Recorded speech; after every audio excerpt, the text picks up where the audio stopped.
एक ਨੂੰ ਕੁੱਟ ਪੈ ਗਈ ਏ ਤੇ ਖੁਸਰੀ ਦੀ ਕੁੱਟ ਰਹਿ ਗਈ। खलीलुर रहमान कमर का हुआ हशर नशर, ये मकफ़ात अमल है, मेरी बद्दुआ लग गई जिसकी वजह से उनकी ये हालत हो गई। अब बस एक खुसरी बाकी है जिसके साथ ये होना बाकी है, जिसको जलालत का सामना करना पड़ेगा।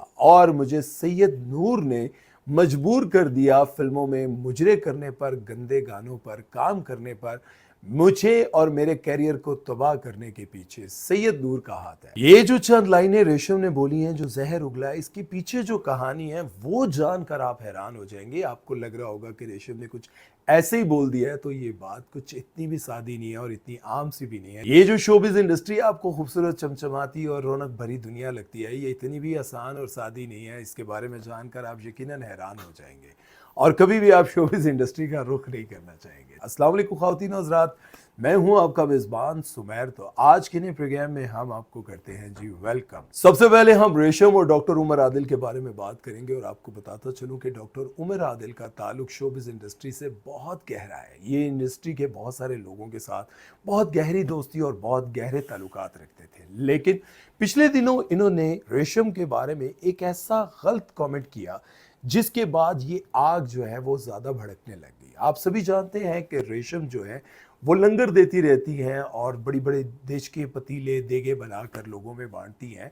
इस पर उमर आदिल ने एक इंटरव्यू में कहा कि ये जो हराम की कमाई और हराम की कमाई से ये जो लंगर बांट रही हैं, ये लंगर बांटने पर और ज्यादा गुनाह कमा रही हैं, क्योंकि हराम काम से कमाया हुआ पैसा उसका खाना बनाकर आप लोगों को खिला रही हैं, तो आप और बड़ा गुनाह कर रही हैं। अब रेशम की जवाबी कार्रवाई और इनके गोलाबारी के बारे में बताने से पहले मैं आपको ये बताता चलूं कि रेशम और खलीलुर रहमान कमर का आखिर क्या बैकग्राउंड है, क्यों ये लड़ाई है।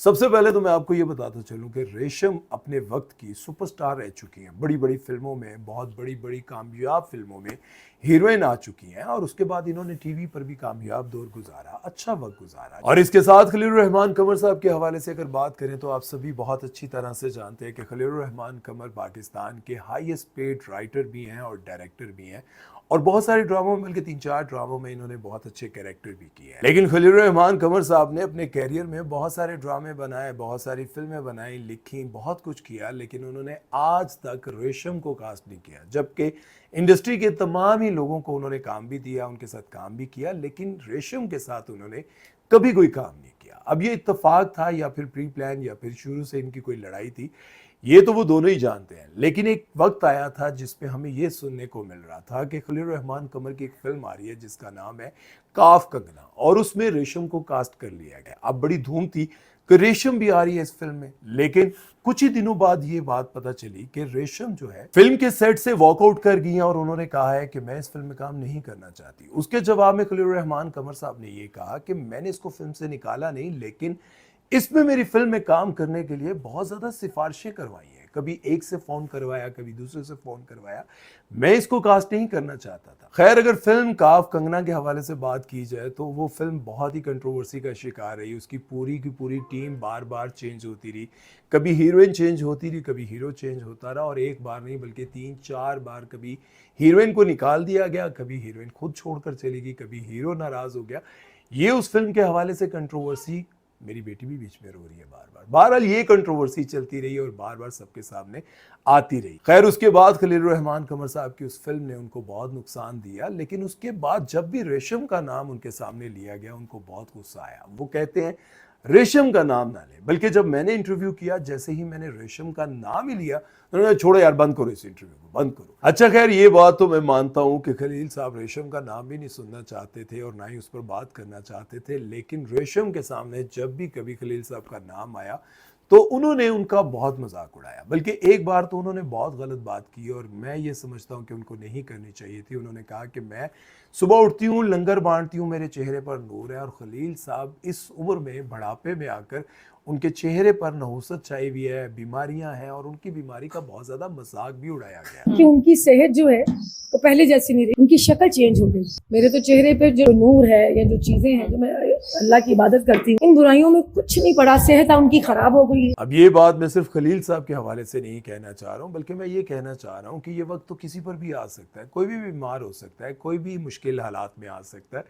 ऐसा नहीं कहना चाहिए था। और फिर जब खलील साहब की वीडियो लीक हुई तो उन्होंने अपने लेटेस्ट इंटरव्यू में, जो कि उन्होंने भट्ट साहब को दिया, उसमें ये कहा कि खलील साहब जलीलो ख्वार हो चुके हैं, उनको फटकार पड़ चुके हैं, मार पड़ चुकी है, उनका जो अंजाम होना था वो हो चुका, लेकिन अभी एक खुसरी बाकी है। एक ਨੂੰ ਕੁੱਟ ਪੈ ਗਈ ਏ ਤੇ ਖੁਸਰੀ ਦੀ ਕੁੱਟ ਰਹਿ ਗਈ। अब खुसरी उन्होंने किसको कहा? डॉक्टर आदिल उमर को कहा।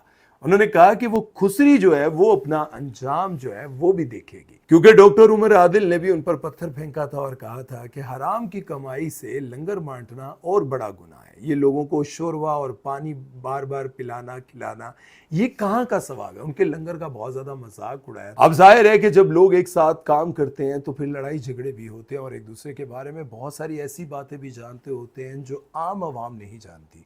डॉक्टर उमर आदिल ने कहा था कि मेरी रेशम की बहुत अच्छी दोस्ती थी, लेकिन मुझे बुरा ये लगा जब मुझे ये पता चला कि जब भी हमारी कोई खास बात हो रही होती है तो ये रिकॉर्ड कर रही होती है और वो रिकॉर्डिंग बाद में मुखालिफिन को सुनाकर लड़ाई झगड़ा डलवाती है। और ये बात रेशम की बहुत ही घटिया थी और इससे ये साबित होता था कि उनका ताल्लुक कौन से खानदान से और कौन सी फैमिली से। ये डॉक्टर उमर आदिल के अल्फाज थे और जाहिर है कि जब कोई भी एक्ट्रेस जो कि पाकिस्तान की सुपरस्टार रह चुकी हो उसके बारे में जब आप किसी प्रोग्राम में ऐसी बातें करेंगे तो फिर उनको भी गुस्सा आएगा। और उन्होंने आकर कहा खलील साहब तो जलीलो ख्वार हो चुके हैं, लेकिन अब इस खुसरी का अंजाम बाकी है। ਉਹਨਾਂ ਦੇ ਅੰਦਰ ਦੀ ਖੁਸਰੀ ਮਾਰੀ नहीं रही। उनको जब खुसरी कहा तो सामने बैठे भट्ट साहब भी हैरान हो गए कि इनके बारे में कैसे अल्फाज इस्तेमाल किए जा रहे हैं। और फिर जब उनके कैरियर के हवाले से सवाल किया गया तो उन्होंने ये बताया कि मेरा कैरियर बहुत अच्छे से चल रहा था, मुझे कामयाब फिल्में मिल रही थी और मैं सैयद नूर को बहुत अच्छे से जानती थी, वो मुझे बहुत अच्छे से जानते थे, लेकिन साइमा ने आकर मेरी जिंदगी को बर्बाद कर दिया। वो बहुत ही हसीन खूबसूरत खातून है, लेकिन सैयद नूर ने उसकी वजह से मेरी ज़िंदगी को बर्बाद कर दिया, मेरे कैरियर को बर्बाद कर दिया और उन्होंने मुझे मजबूर किया कि मैं मुजरे करूं, गंदे कपड़ों में गंदे सीन्स करूं, गंदे गाने करूं। जैसा कि आप सभी जानते हैं कि हमारे फिल्मों में बहुत सारे ऐसे सीन्स दिखाए जाते थे, ऐसे कपड़े दिखाए जाते थे और बारिश वाले ऐसे गाने दिखाए जाते थे जिन्हें देखने के बाद यकीनन लोग फिल्म से बहुत ज़्यादा नफरत करने लगे थे, क्योंकि लोग फिल्म नहीं बल्कि मुजरा देखने जाते थे। और रेशम ने कहा कि मेरा कैरियर जो है वो सैयद नूर ने बर्बाद किया। सैयद नूर की हर फिल्म में मैं हीरोइन होती थी, लेकिन साइमा के आने के बाद मेरा कैरियर जो है वो बिल्कुल फ्लॉप होकर रह गया, क्योंकि वो मुझे छोटे छोटे कैरेक्टर्स देते थे और कहते थे कि तू ऐदे काबिल भी नहीं है, तेनू काम देंदा कौन है, तू इस काबिल नहीं है कि मैं तेनू बड़ा कैरेक्टर दिया। अब जाहिर है एक तरफ रेशम को आप बड़े कैरेक्टर्स दे रहे होते हैं, हीरोइन ले रहे होते हैं, लेकिन साइमा जी के आने के बाद, वैसे साइमा जी मैंने भी बड़ी पसंद है, लेकिन साइमा के आने के बाद जो है वो रेशम को काम नहीं मिलता था और रेशम को ऐसे गानों पर काम करने पर, रेशम को इस तरह के गंदे सीन्स करने पर वो कहती हैं कि मुझे सैयद नूर ने मजबूर कर दिया, मेरे पास काम नहीं था। और वो कहती हैं कि किसने नहीं किया, मेरे अलावा कौन सी ऐसी एक्ट्रेस है जिसने उस तरह के गानों पर या उस तरह के सीन्स नहीं किए। अब जाहिर है कि अगर आप सैयद नूर पर इल्ज़ाम लगा रही हैं तो कुछ ही दिन के अंदर अंदर इंशाल्लाह सैयद नूर का भी हम इंटरव्यू करेंगे और उनसे भी जान सकेंगे कि आप वाकई ही आपने रेशम के साथ ज्यादती की है, क्या वाकई आपने। अब जाहिर है एक शख्स किसी लड़की या औरत से, खातून से मोहब्बत करता है तो वो उसी को तरजीह देगा। अब सैयद नूर साहब साइमा जी से मोहब्बत करते थे तो वो यकीनन उन्हीं को मेन किरदार भी देंगे, सब कुछ करेंगे। लेकिन रेशम जी को किसने कहा था कि वो इस तरह के काम करें और इस तरह की चीजें करके अपनी जिंदगी का गुजर बसर करें?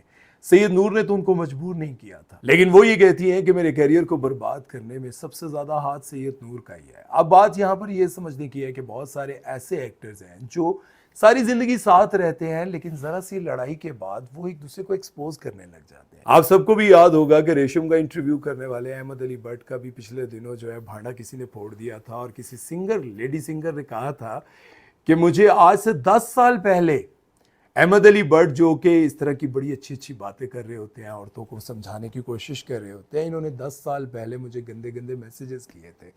अब सोचने की बात यह है कि 10 साल तक उन्होंने वो स्क्रीनशॉट संभाल के रखे कि वक्त आने पर मैं अहमद अली भट्ट को एक्सपोज करूंगी, और अहमद अली भट्ट को एक्सपोज उन्होंने किया। इसी तरह से रेशम का इंटरव्यू करते हुए रेशम ने सैयद नूर को एक्सपोज कर दिया, खलील रहमान कमर साहब को अपनी बद्दुआओं का नतीजा करार दिया और उसके बाद आदिल साहब को उन्होंने खुसरी कह दिया। अब समझने की ये बात है कि यार जब आप किसी के साथ वक्त अच्छा गुजारते हैं और फिर बुरे वक्त पे किसी को एक्सपोज कर देते हैं, ये अच्छे किरदार की निशानियां नहीं है।